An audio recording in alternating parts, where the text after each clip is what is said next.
Video को like करो। आज की वीडियो का एम है सिर्फ 50 लाइक का, ज़्यादा नहीं है क्योंकि तुम लोग ज़्यादा करते नहीं हो। आज का हमारा टॉपिक है क्या है, फंडामेंटल ड्यूटीज़। तो ध्यान से समझना, पूरा फंडामेंटल ड्यूटीज़ आज बहुत आराम से समझाएंगे, पूरा समझ में आ जाएगा। फंडामेंटल ड्यूटीज़ और मौलिक कर्तव्य, मौलिक कर्तव्य और मूल कर्तव्य दोनों एक ही चीज़ है, कंफ्यूज नहीं होना, ठीक है। तो बात करते हैं मौलिक कर्तव्य की। तो देखो मौलिक कर्तव्य क्या है, क्या चीज़ है मौलिक कर्तव्य, ये तुमको सबसे पहले पता होना चाहिए। डीपीएसपी सरकार का यह एक कर्तव्य है, नीति निर्देशक तत्व, ठीक है। डीपीएसपी क्या है, नीति निर्देशक तत्व। सरकार का एक कर्तव्य है कि आप जनता के लिए करना है, कुछ भी करना है, कोई दिक्कत नहीं है, मतलब करना है कि नहीं करना है, यह एक सरकार का कर्तव्य है। उनके लिए कोई फोर्स नहीं कर सकता कि आपको ये काम करना ही है, ठीक है।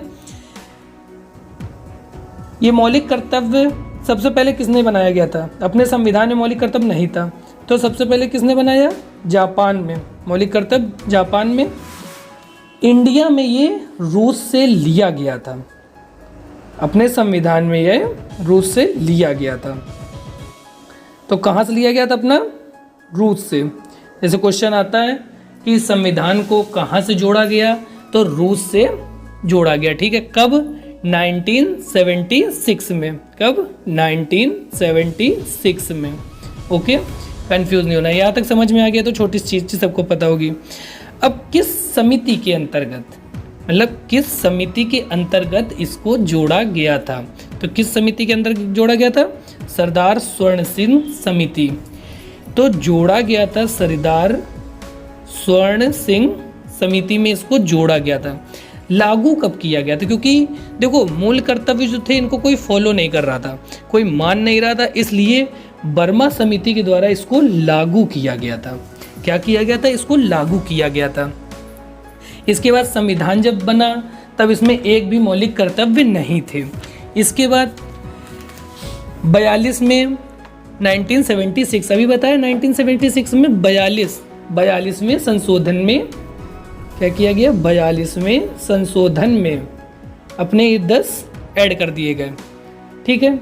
इसके बाद 86वें संशोधन में 2020 में 2002 में एक और जोड़ दिया गया, तो टोटल कर्तव्य हो गए 11। यहाँ तक की बात समझ में आ गई। इसके रिलेटेड क्वेश्चन आंसर भी अगली वीडियो में आपको मिल जाएंगे, किस टाइप के क्वेश्चन पूछे जाते हैं। अब देखते हैं मौलिक कर्तव्य क्या है। तो देखो पहला मौलिक कर्तव्य है, प्रत्येक नागरिक का यह कर्तव्य होगा कि वह संविधान का पालन करे और उसके आदर्शों, संस्थाओं, राष्ट्रध्वज, राष्ट्रगान का आदर करे। देखो राष्ट्रगान और राष्ट्रध्वज का आदर करे, इसके लिए कोर्ट की तरफ से कोई भी नियम लागू नहीं था, लेकिन अब लागू है। आप राष्ट्रगान, राष्ट्रध्वज, आदर्श संस्थाओं का पालन या उसकी इज्जत आदर करना पड़ेगा। जैसे राष्ट्रगान हो रहा है, माना आपको नहीं करना है, आप राष्ट्रगान मत बोलिए, इसके लिए आप स्वतंत्र हैं, बट आपको वहाँ पर है तो आप उसकी बेइज्जती नहीं कर सकते हैं, आपको सावधान खड़े होना पड़ेगा। ये नहीं कि आप कोई भी एक्टिविटीज़ कर रहे हैं, लाओ तम्बाकू रगड़ ले, खा रहे हैं, कोई बात नहीं, मसाला उधर थूक रहे हैं, हम तो कुछ भी करेंगे, हम तो फ्री हैं भैया, हमारे ऊपर कोई रूल ही नहीं लागू है, तो ऐसा नहीं कर सकते आप। आपको उसकी इज्जत करना पड़ेगा, मानना पड़ेगा। इसके लिए आपको कोर्ट में मुकदमा हो सकता है, इसलिए आपको मानना पड़ेगा, ठीक है। नेक्स्ट है, स्वतंत्रता के लिए हमारे राष्ट्रीय आंदोलनों को प्रेरित करने वाले उच्च आदर्शों को हृदय में संजोए रखें और उनका पालन करें।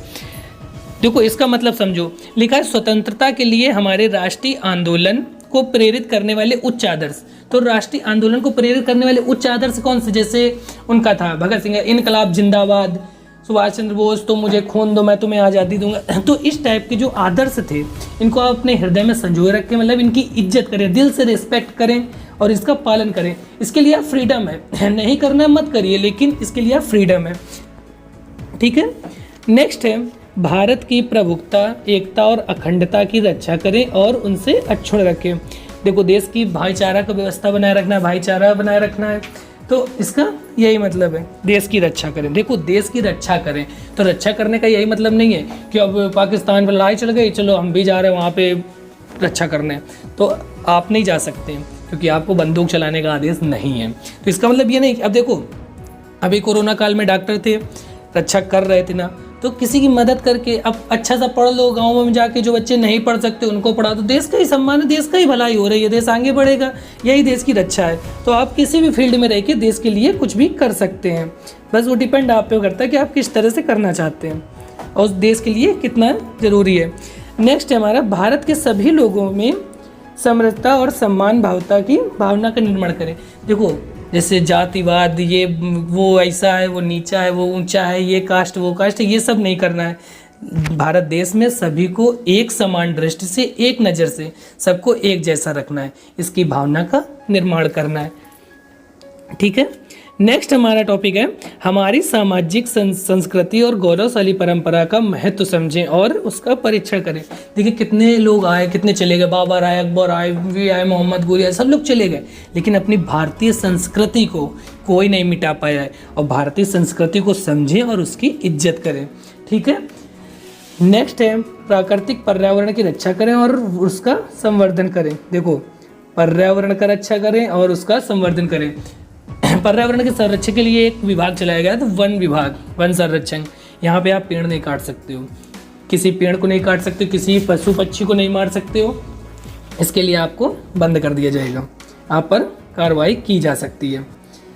ठीक है, वैज्ञानिक दृष्टिकोण और ज्ञानार्जन की भावना का विकास करें।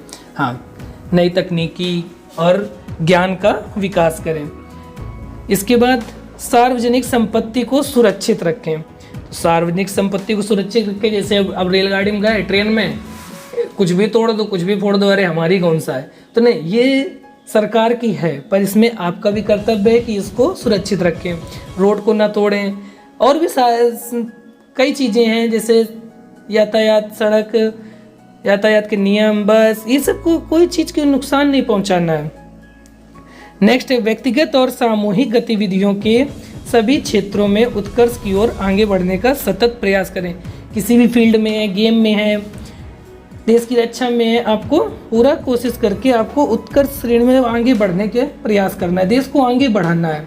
ठीक है, और ये जो लास्ट संशोधन है ये 2002 में ऐड किया गया था कि माता पिता या संरक्षक द्वारा 6 से लेके 14 वर्ष के बच्चों हेतु प्राथमिक शिक्षा का व्यवस्था करना है, कि उनको शिक्षा प्रदान कर लेंगे। बच्चों को संरक्षक की जिम्मेदारी है, ना कि बच्चों की, ये उनके गार्जियन की जिम्मेदारी है कि आप अपने बच्चे को पढ़ाएं, फोर्स से पढ़ाएं, मतलब किसी तरह से पढ़ाएं, कैसे पढ़ाएं, उनको पढ़ाना है, उनको पढ़ाई का महत्व समझाएं, ये उनके माता पिता की जिम्मेदारी है। तो आज का हमारा टॉपिक यही था, मौलिक कर्तव्य के बारे में। आई होप आपको समझ में आया होगा। तो अगर समझ में आया हो तो वीडियो को लाइक कर दीजिए, चैनल को सब्सक्राइब कर दीजिए। आज का लाइक एम है सिर्फ 50 लाइक, आई होप आप करा देंगे। मिलते हैं नेक्स्ट टॉपिक में, ठीक है, तब तक के लिए जय हिंद, जय भारत।